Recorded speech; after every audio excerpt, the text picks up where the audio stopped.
हाम्रो कलेजमा युएन कलेजमा फुड फेस्टिभल भएको छ जुन चाहिँ हाम्रो बीएचएम सिनियरहरूले गर्नुभएको हो।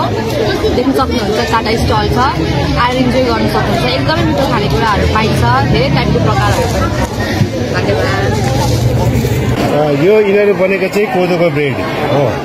यो चाहिँ हाम्रो यहाँको एकदम अहिले कोदोलाई चाहिँ सुपर फुड भनिन्छ। यो सुपर फुड भएकोले गर्दाखेरि यो कोदोको ब्रेड अनि यो साइडमा यो भएको पनि यो माथिको अनि यो तलको यो सबै कोदोको ब्रेड हजुर हजुर।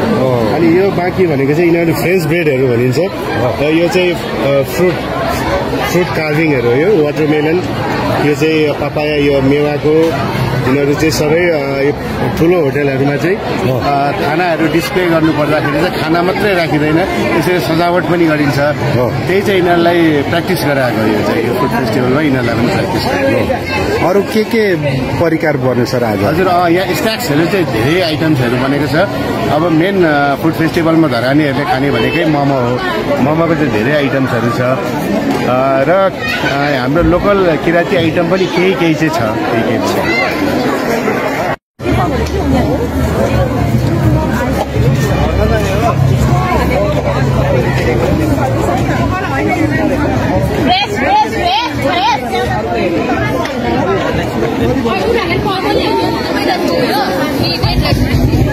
मलाई देखि अनि म दिन्छु ल, किनभने मलाई टिप लाउनुपर्छ नि त।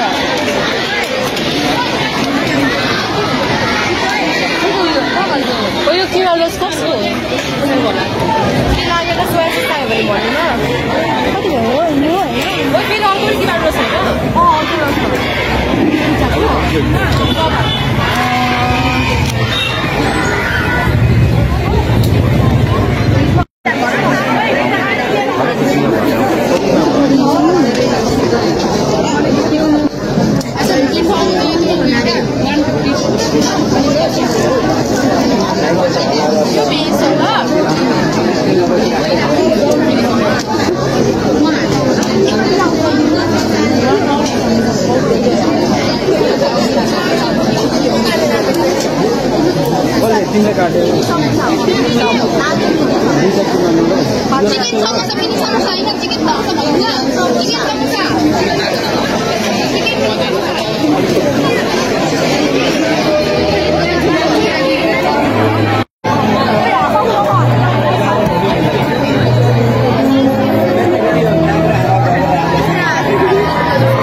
सामान उठाउ न